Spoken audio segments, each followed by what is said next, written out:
It's AC/DC. Back in black here at New York's Classic Rock, Q104.3. It's 5 minutes after 7 o'clock, and Bill Burr is with us. Good morning. Hey, what's going on? How are you? What's going on? You're going on. That's right. That's the deal. I mean, you apparently, this is what I've been told. I don't know if it's true or not. Okay. But I was told. I'm already going to deny it with, with this current climate. But I was told that, like, when you were a college kid, that you considered doing what I do for a living, but then you passed on that and instead became like this really incredibly famous guy that can sell out Madison Square Garden. No, I started in radio when I was at Emerson College, and the reason to do radio is I was really shy and introverted, and it was a way to be on a microphone talking to people and no one could see you. So my first radio job, I did 6:40 a.m. WECB. It was just went to the college dorms, and I had the 3 a.m. to 6 a.m. shift. Jim, you should have seen the studios there. My son went to college there. The studios were nicer than our studios at the time. Oh, WERS was nice. Not Oh, my ECB God. was a little closet. It was a little broom okay. closet. So there were two. WECB, that would have been the carrier current station as opposed to the FM station. Yeah. The one that's just for the dorms. Yeah. I used to ask for requests at like 4 in the morning, and no one would call up. I remember one time going like, somebody just call in. Tell me you hate me. I don't care. And I picked up the phone. This guy goes, I hate you. And it was the boyfriend of the woman who was coming in next. And so he happened to be listening. So he was nice enough to do that for me. But did you have fun? Yeah. I had more fun when I did ERS, but like from 3 to 6 a.m. by yourself. Mm-hmm. You know, this is college radio. Those are the Soup Dragons. Any requests out there? I used to do the number every time. And I did that. I can't remember how many months I did that. I did it once a week, and it was 3 a.m. to 6 a.m. And only one time somebody called in. They told me that they hated me. Yeah, but then you did get on to the big FM station there. Yeah, then I was doing the Jazz Oasis, and then that was a nightmare. Because you'd ask for requests, and no one would request anything, and then you'd play something. Then all these jazz heads would call up, man, it ain't jazz. What do you? I go, request something. Tell me what to play. They go, I shouldn't have to tell you what to play. It's like, you guys are impossible. And then after that, I did it was a coffee house show that I did. I can't remember what the hell it was called, but yeah, I failed pretty miserably at it, but it got me to talk on, then I signed up for a talent contest, Nick's Comedy Stop, find Boston's funniest college student. And it wasn't even about trying to win it. It was just about, when they called my name, having the nerve to go up there and hang on for dear life for my 5-minute set, of which I think I bailed after 3.5 minutes. Do you remember what you were talking about? Yeah, commuting, having no friends, being a loser. But how did you do in the self-deprecating. contest? How did you do? I was middle of the pack. Some woman went up and she crushed it. It had like jokes. I remember like she must have done it before, or I don't know why she stopped, because she was pretty damn good. So she won the whole thing. But I mean, it was a victory for me because I got up there and I did it. And then the guy hosting it, Billy Martin, who's now like one of the big showrunner writers on Bill Maher's show, gave me the phone number for the open mic. Rita Choice. Still remember all these names. Called him up and been doing it ever since. Someone writes for the Bill Maher show? The Bill Maher show is a bunch of people sitting around talking. Yeah, well, whatever the hell he does. He does something important over there. He arranges I the think chairs. we're on to something here. Huh? No, wait a second. No, you know something? That's like a writer for a reality show. There are writers for reality and shows. There are. There are. Yeah. Oh, yeah, I don't know. Reality shows. Because my Why do I son feel did like that for a while. I just blew up somebody's spot here? I don't know. No, it's all right. No, I was just joking because all the talk shows have writers. I mean, like Stephen Colbert's show is like a dozen writers. Right, but he does a monologue, right? Yeah. Yeah. So thus you need a writer.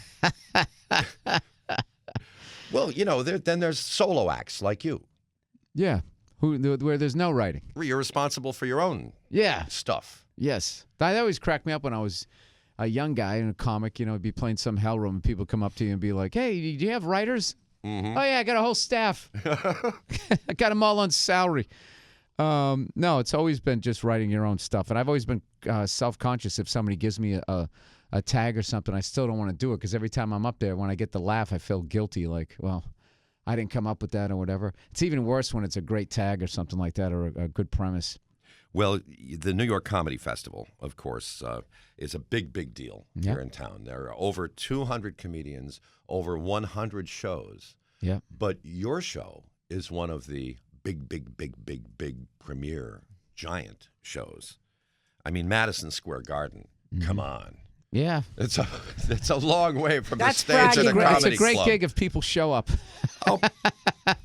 If not, it's a pretty lonely experience. So First of all, why I'm on the radio right now. First of all, you wouldn't be booked at Madison Square Garden if people weren't going to show up. I know. I don't do well with the compliments, so. And it's a great stage. It's an historic stage. It is. You know what I do when I perform at places like that? The rare times I do, I play drums as a hobby. So I get together with friends of mine. They bring in guitar amps, and during the day we always jam in like the empty building. Yeah, like for a sound check. Playing Back in Black and all the stuff that you guys play on. That's pretty much. And I don't know. It's just it always like relaxes me because you go in there, you make a bunch of noise, you're joking around, there's making a fool of yourself, and it just kind of makes it.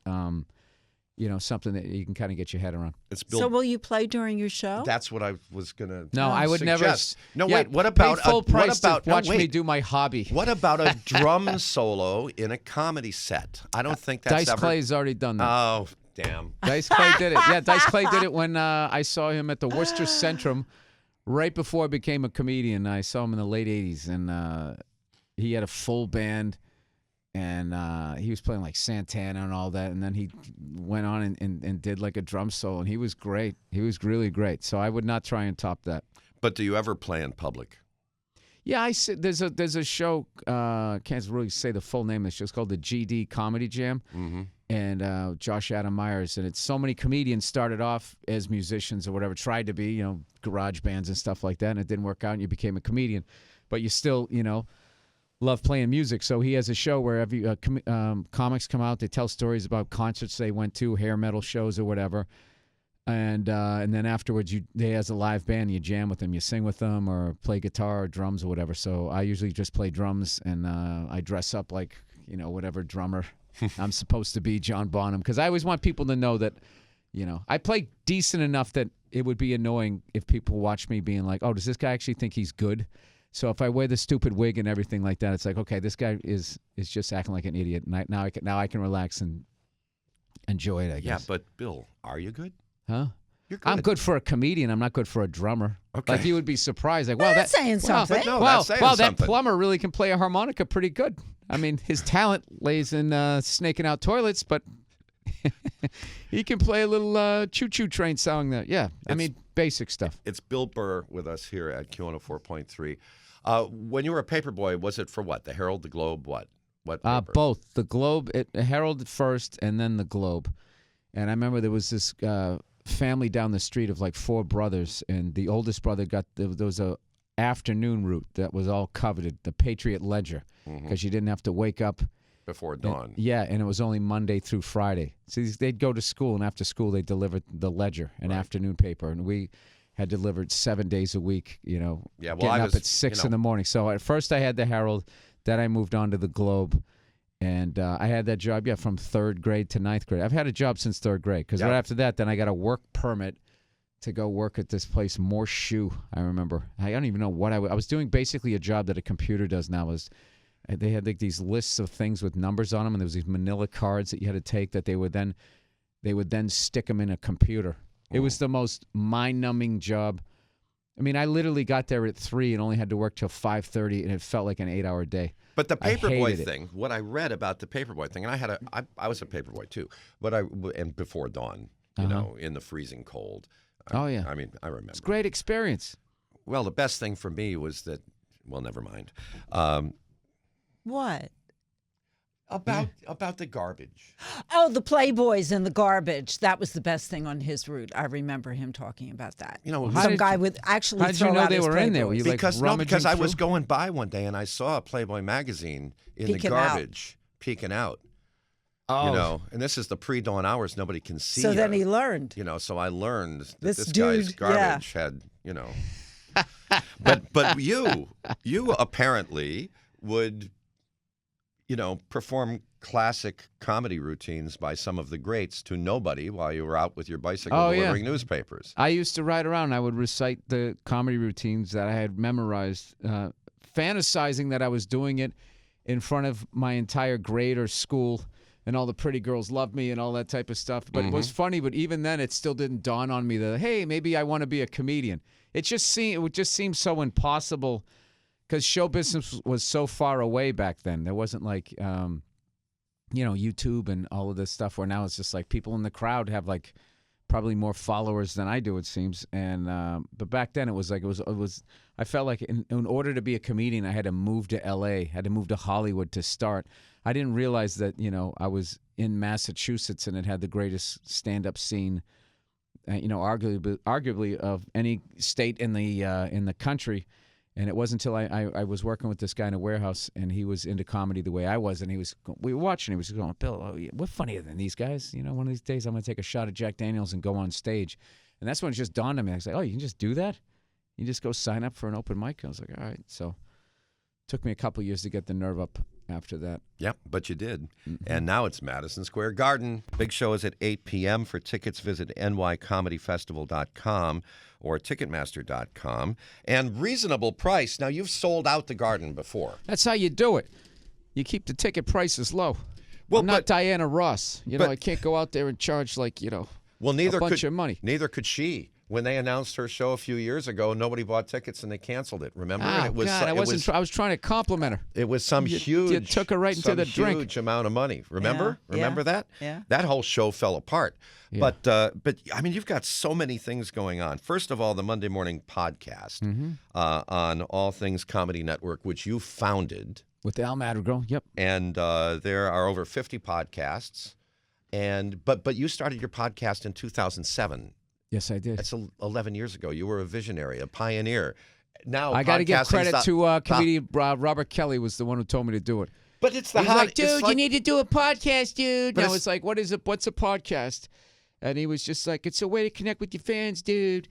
And back then, all you did was you just called in a service, and I would talk for just 5 minutes, and I put it on my MySpace page. And since then, that grew into the podcast that I do now. It's grown into the network. And we just signed a deal with Comedy Central to tape 4 one-hour specials for them, the first of which being Paul Verzi's, which debuts, I forget when. It debuts November 2nd. Wow, November 2nd. There you go. Yeah, wow. there you go. Yeah. Well, I'm trying to get on the other side of the calendar. The camera is I'm on the other side of the calendar with all this, the white hairs coming into my beard. So you get on the other side of the camera, you're young forever. Yeah, but your body of work. I mean, there was the recurring on Breaking Bad, which is one of the best series ever. And I have to ask you, are you going to be on Better Call Saul?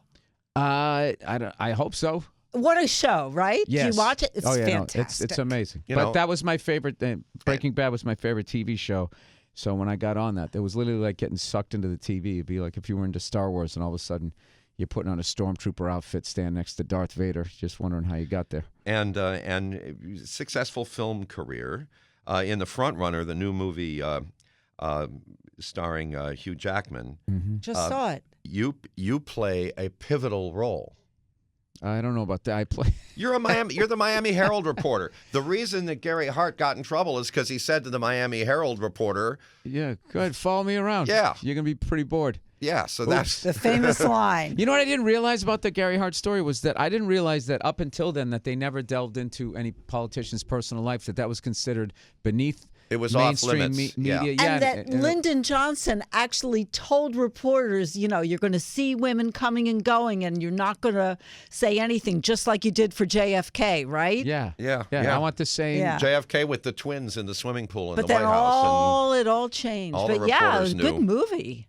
Yeah, no, it was great. Jason It was a good Reitman movie. directed it. Yeah. And so so congratulations. Oh, there, thank too. you. Yeah. Thank you. Hugh Jackman might be the best that I've worked with. That was the best role amazing. I've ever seen him in. He was incredible. He really is incredible. And next month, F is for Family, the 3rd season premiere. Yep. Season 3.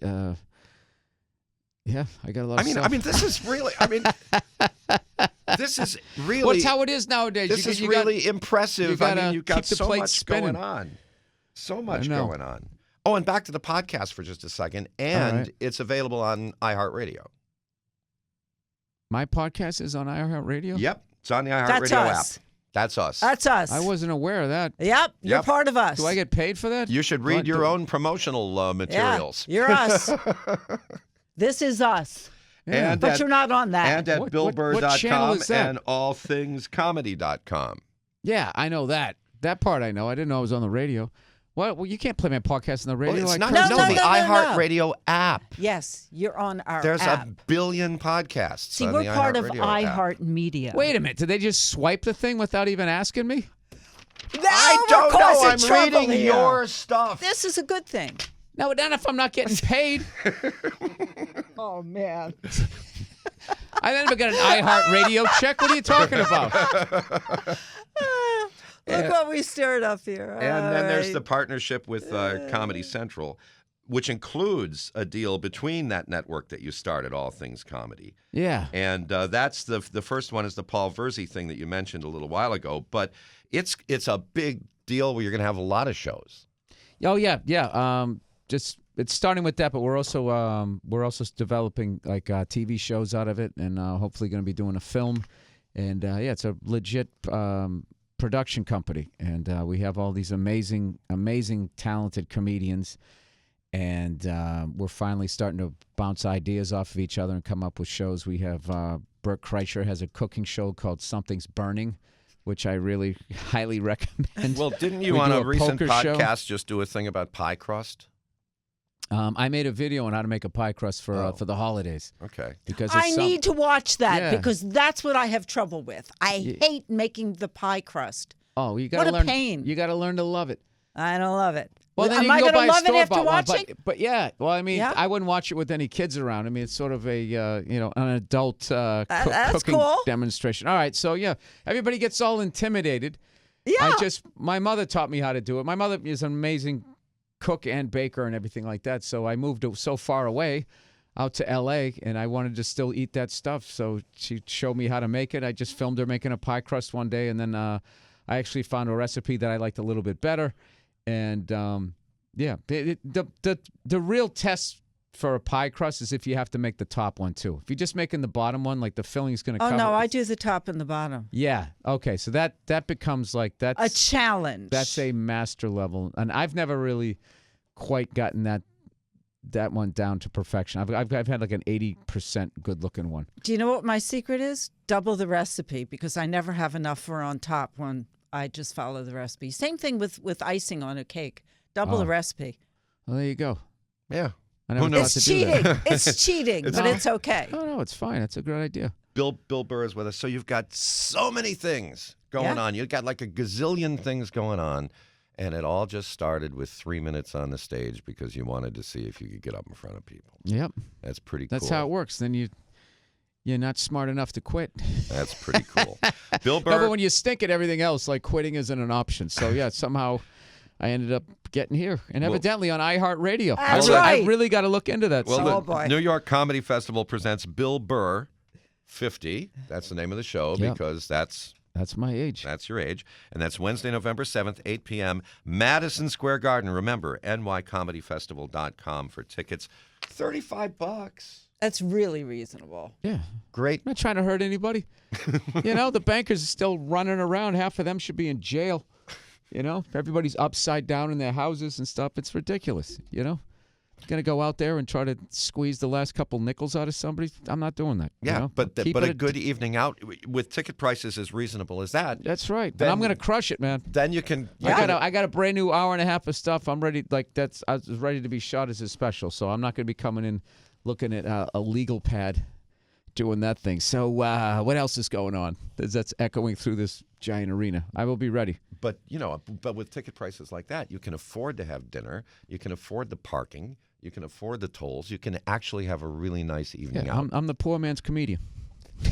I like that. Bill Burr, thank you for visiting Bill. with us. Thank you for this having morning. me. I had a great time. Q104.3. New York's classic rock. Q1043.